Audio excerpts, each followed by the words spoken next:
The Adventures of Sam Spade, Detective. Brought to you by Wild Root Cream Oil Hair Tonic, the non-alcoholic hair tonic that contains lanolin. Wild Root Cream Oil, again and again, the choice of men who put good grooming first.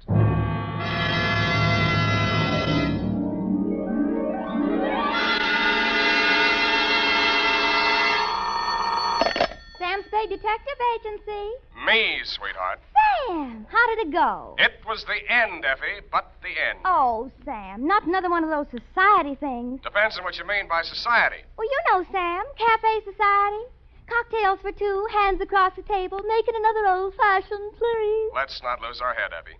Nothing but double martinis, very dry, with 2 olives, sweetheart. 2 olives? Oh, Sam, isn't that overdoing it? It was all overdone, sweetheart. That's what cracked it. Now, stay right where you are. I'll be right down to mix up my report on the dry martini caper. Get it?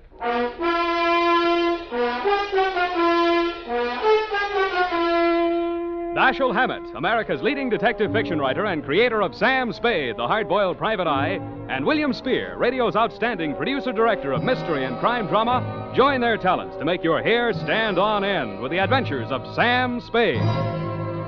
Presented by the makers of Wild Root Cream Oil for the hair.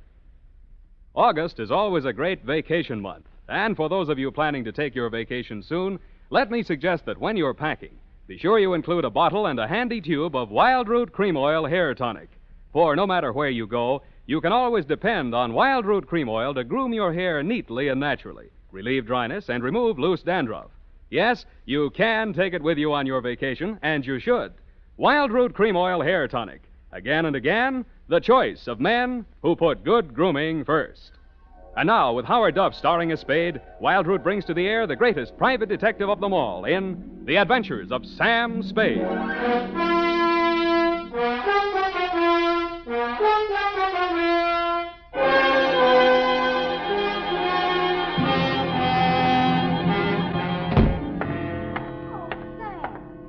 Sober as an owl. Wise as an owl, sober as a judge, F. Oh.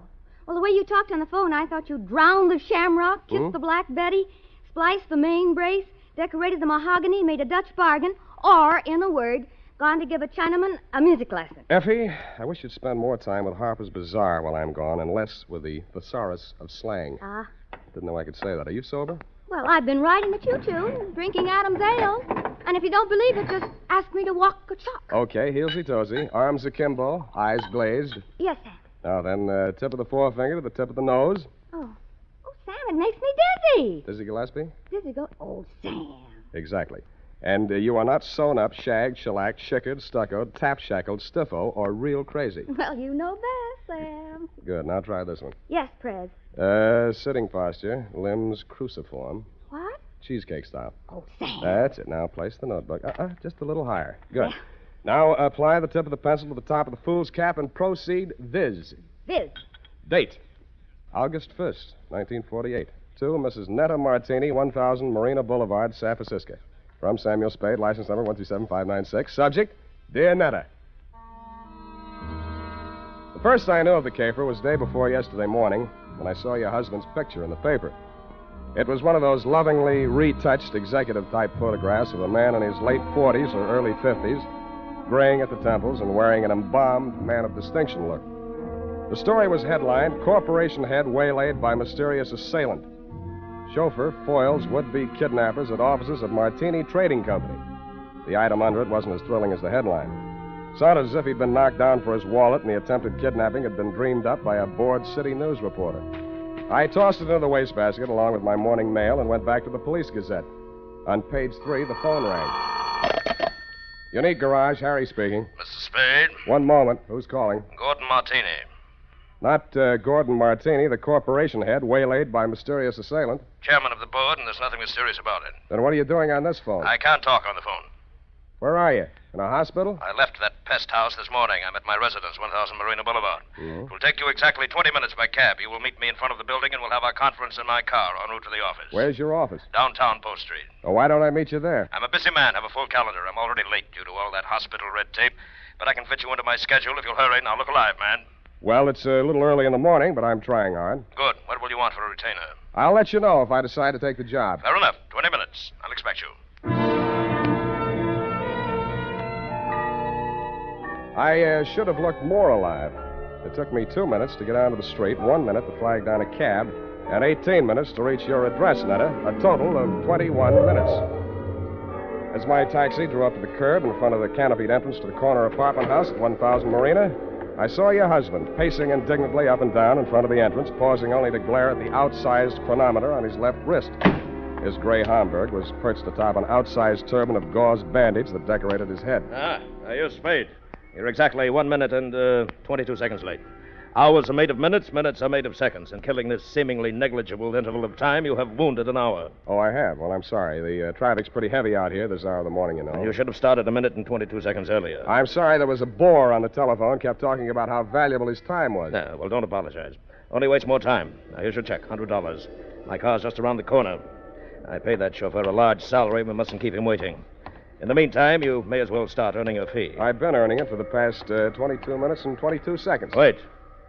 I suspected as much. Do you drive a car? Yeah, you mean one man drives all that? I see him, that rascally chauffeur of mine. Sleep in the back seat. All right, come out of there, you. Hey, watch it!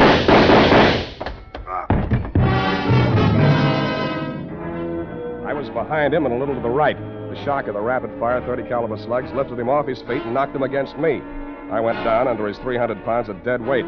By the time I rolled him off of me and got up, the gunman had jumped out of the limousine and into a gray sedan that was double parked alongside.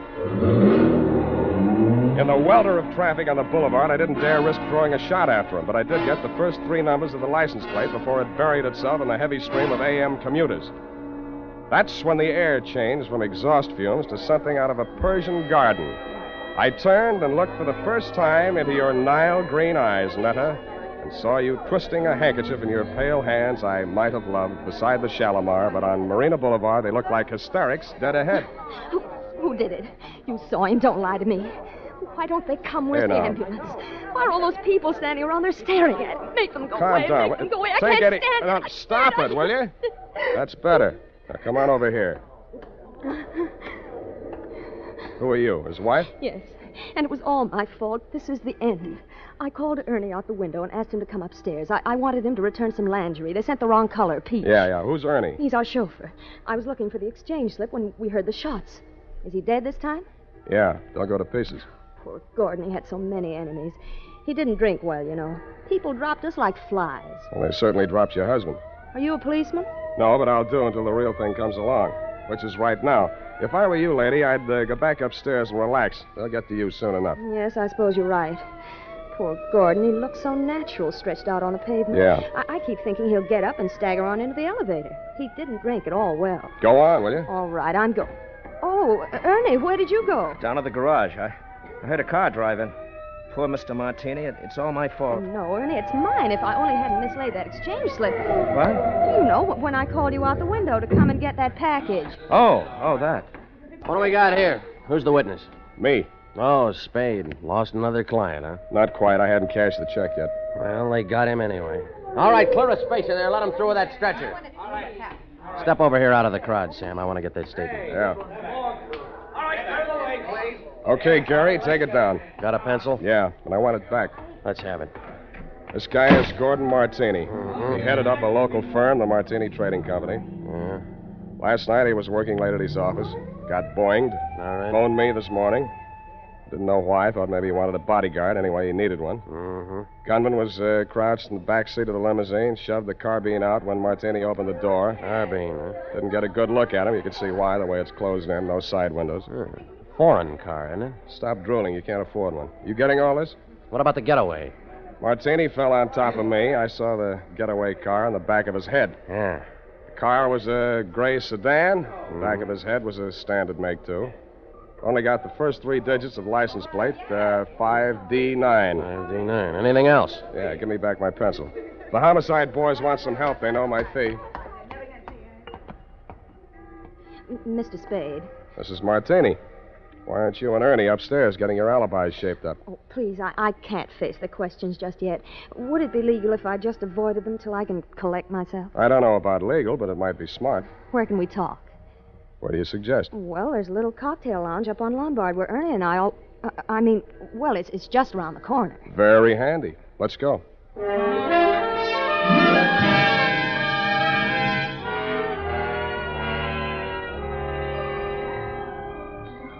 Against my mother's advice, I should have listened, but, well, that's why I married Mr. Martini. Well, that brings us up to 1943, and it's only 11:45. You're just like him, always holding a stopwatch over my head. Always? Well, he drank, you know. You told me that. But it's much more important than you think. He often fell down and bumped his head. You mean that mysterious assailant that waylaid him last night in his office was a double martini? 2 pitchers full before dinner. 2? Ernie had to carry him up to his office. Well, what did he go up there for? Oh, we had an appointment with the vice president of the firm, Mr. Nesbitt. Something had come up, and he wanted Gordon to sign some papers. I don't know what. It wasn't the first time. I waited outside in the car. After Ernie had taken him upstairs, he came back to the car, and we talked. Mm-hmm. Ernie has alibis upstairs, downstairs, and all around the house. Well, then when the others came out and Gordon didn't, Ernie went upstairs to see why. Others? Mr. Nesbitt and who else? Mary Callahan. Secretary? No, she's an attorney. And if you think everything was legal between those two, well, but after all, who am I to call the kettle black? Now, what are you trying to tell me? That you got him drunk so they could make him sign some papers? That he got himself drunk so he couldn't write his name? Or that he just got drunk and fell down? Between you and me, I think she pushed him down a flight of stairs. In his condition, he'd never remember. Why are you putting the finger on the Callahan dame? Well, what would you think? She was the last one out of the building. Why didn't you want to tell all this to the police? Well, I didn't want to talk about his drinking. Things were bad enough already. That would have been the end. Well, that's as good an answer as any. What do you want me to do for you? Prove that she did it and Ernie didn't. I'll let you take care of Ernie. Oh, no.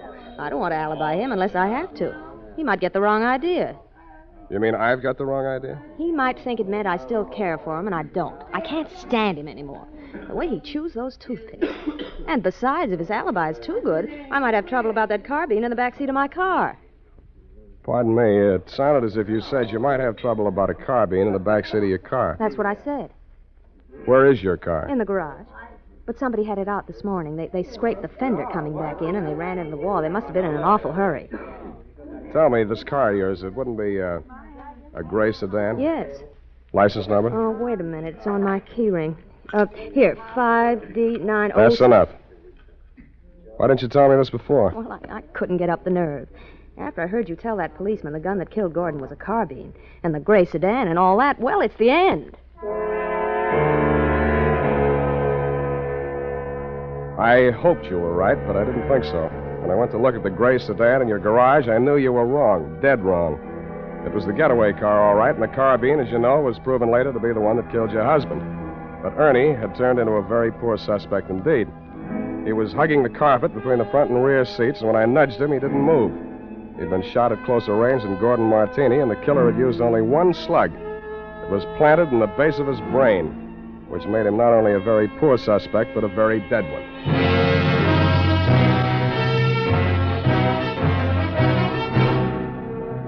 The makers of Wild Root Cream Oil are presenting the weekly Sunday adventure of Dashiell Hammett's famous private detective, Sam Spade.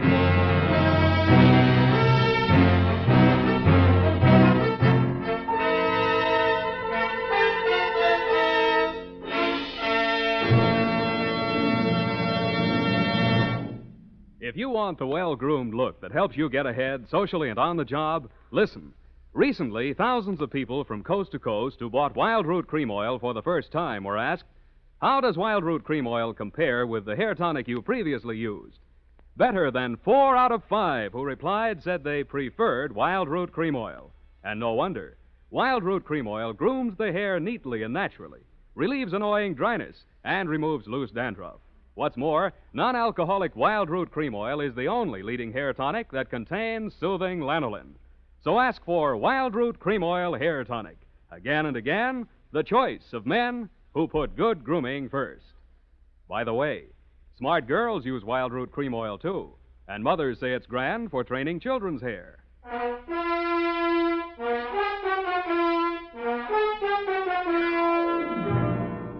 And now, back to the Dry Martini Caper. Tonight's adventure with Sam Spade.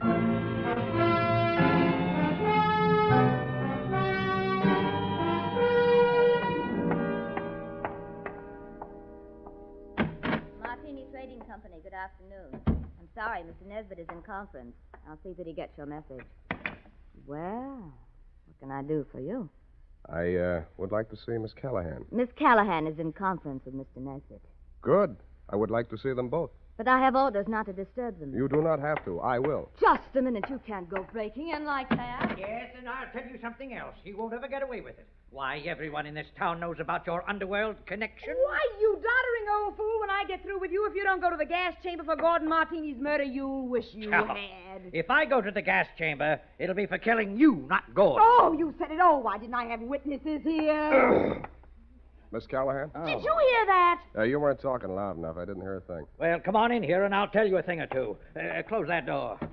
Now, sit down. Thanks. I listen better on my feet. Oh, so you're the detective Netta Martini employed, eh? What's she paying you? That'll depend on how much I have to do for her. Well, I'll tell you how much you'll have to do for her. You'll have to make a case against me, and that's not going to be easy. Why do you think she's out to get you? Why, indeed.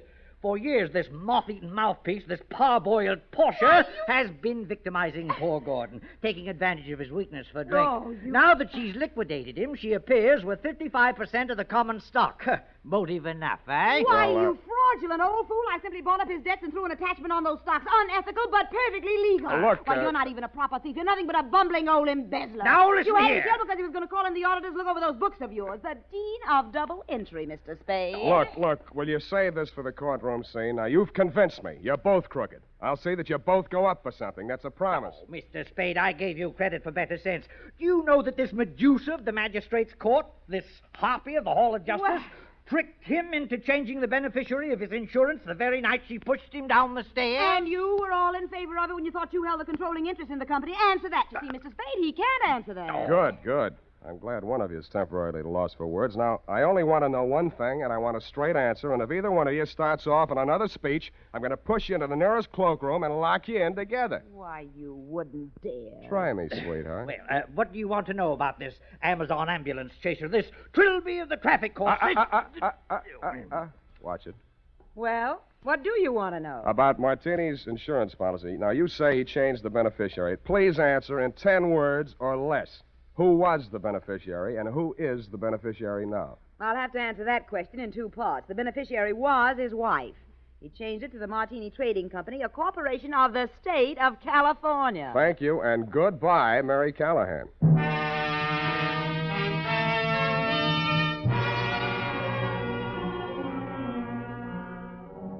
And that Netta took the heat off of you for the time being, which made things tough for me. Because Callahan and Nesbitt were so horrible, I never wanted to see them again, even to testify against them in court. I was sure of one thing. None of you had pulled the trigger of that carbine. There'd been a hired killer behind it, and the way he operated, taking crazy chances in broad daylight in a crowded street, told me an important thing about him. That night, I made the rounds of the joints. At a plant called the Bing Room, I found a bouncer who'd tossed out a customer that run up a bill and tried to pay it with a $1,000 check. He sent me to the Atlas Hotel.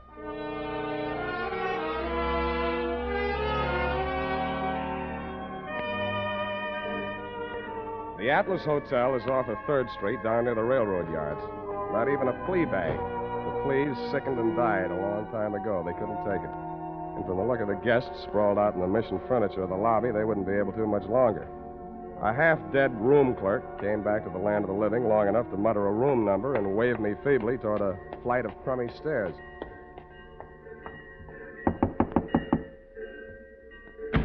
Yeah, what do you want? You, Hack Hartman? Hey, you got anything for me, huh? Yeah, I got news for you. Get back in the room. I'll tell you all about it. Yeah.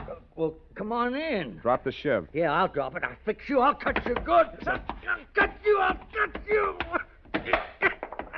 I'm glad you did that. You make it easy for me. Now get over there. Leave me alone. Leave me alone. I'm not feeling so good. You can feel a lot worse. Who hired you to put the burn on Martini? You don't get nothing out of me. Who gave you that check? Oh, leave me alone. I got all night, Hack, and I feel better than you do. Now, what did you do with that check? I'll shake it if your teeth come out with it. Come on. All right. Stop it. I don't feel so good. Okay. Where? Pocket. My shirt. Don't reach. I'll get it. There was a company check, which is what I'd expected. It was for $1,000 drawn on the Golden Gate Trust and Loan. But I wasn't expecting to find the signature on the bottom line. It was signed in a bold, firm hand, Gordon Martini. Who was the penman on this? He wrote it himself. right in front of me. What was it supposed to be for? He wanted I should knock off his brother. You get mixed up? Well, he's dead, ain't he? That's what I mean. Gordon Martini's dead. The papers got it wrong. That was his brother, his twin brother. And that other guy, that chauffeur, kept hanging around the garage so I couldn't get out. I had to burn him, too. You know what you're saying? Yeah. I'm making sense. Now get out of here. I'm getting steamed. Don't let it worry you. I got a nice, cool place all picked out for you.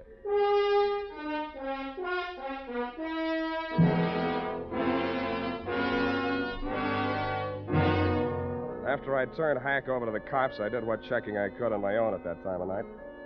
As nearly as I could learn, Gordon Martini could never have had a brother, twin or otherwise. He was a first child. His mother died in childbirth, and his father died 1 month later. So I went back to the offices of the Martini Trading Company, glass-keyed my way in, and made a quick frisk of it. There I learned that the signature on the check was indeed Gordon's, but that he had closed out his account at that bank the day he wrote it. I thought about that on the way out to your apartment.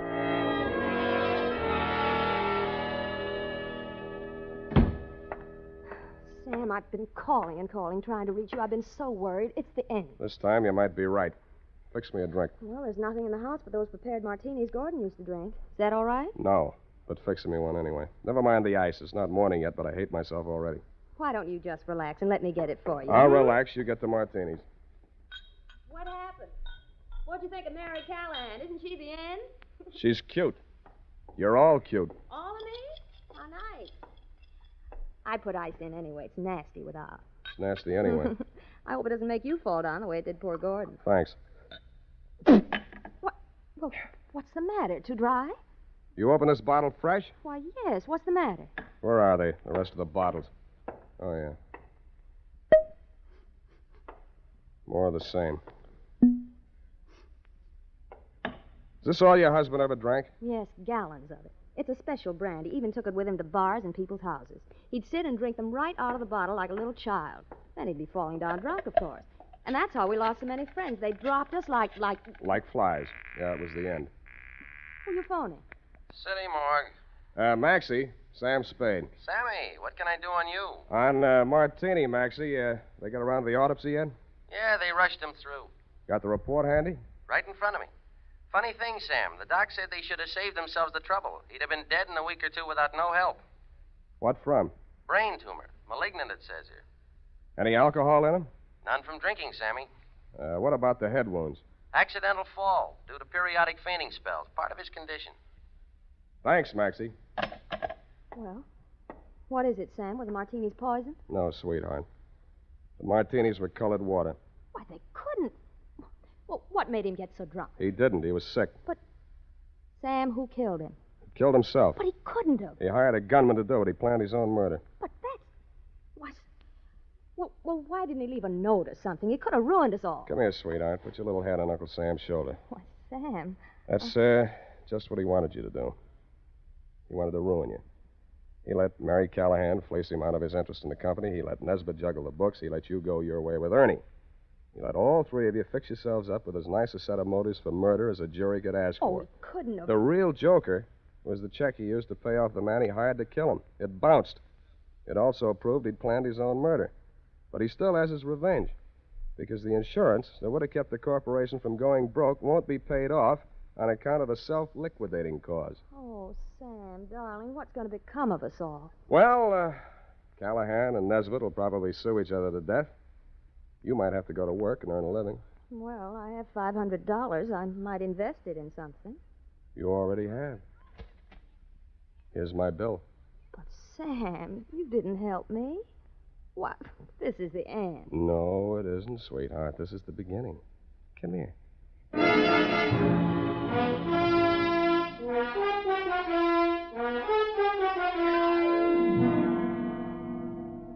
Period. End of the end. Well, if you ask me, you helped her. Now, F. Well, that just goes to show you. Show what, F? Man's ingratitude to man. Hmm? But what did Mr. Martini have against you? Why, nothing, sweetheart. He, just needed a smart operator like, Johnny Madero was on vacation. Sam. Hmm? Have you cashed that check Mr. Martini gave you? Well, Not yet. Sam, any bartender would know better than to take a check from a man who drinks that much. F, you haven't been paying attention. He didn't drink. He didn't. I was able to establish that later on. You haven't been listening. Well, at the time, Sam, for all anybody knew, he was a hopeless drunk. He was, Sam. Oh, you're so wonderful and trusting. But I do wish that you'd understand this. He was a hopeless drunk. For the last time, Effie, he didn't really drink. I'll just type this up, Sam, while you call the bank. I'll do that.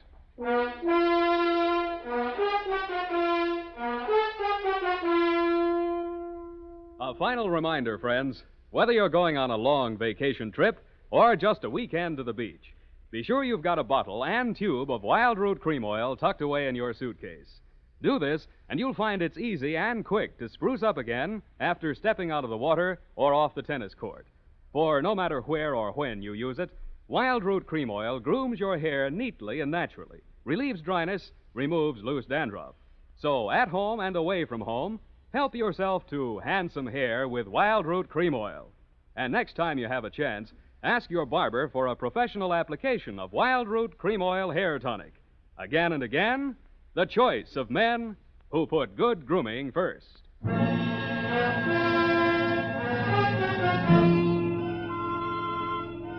Well, here it is, Sam. I hope it was worth the price of the paper and carbons. You made carbon copies of that? An unimportant report like that? Oh, it bounced? Well, the estate isn't settled yet. Oh, Sam, you're so wonderful and trusting. Effie, I am not wonderful and trusting. I am a hard-boiled private eye. I know.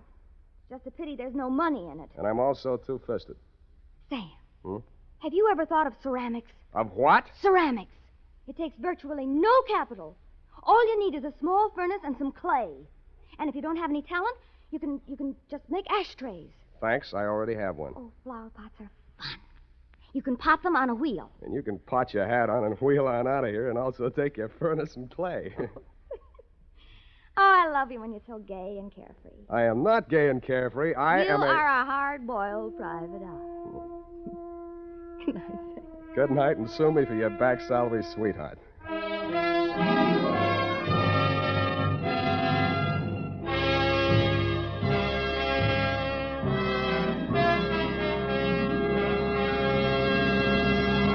The Adventures of Sam Spade, Dashiell Hammett's famous private detective, are produced and directed by William Spear. Sam Spade is played by Howard Duff. Lurene Tuttle is Effie.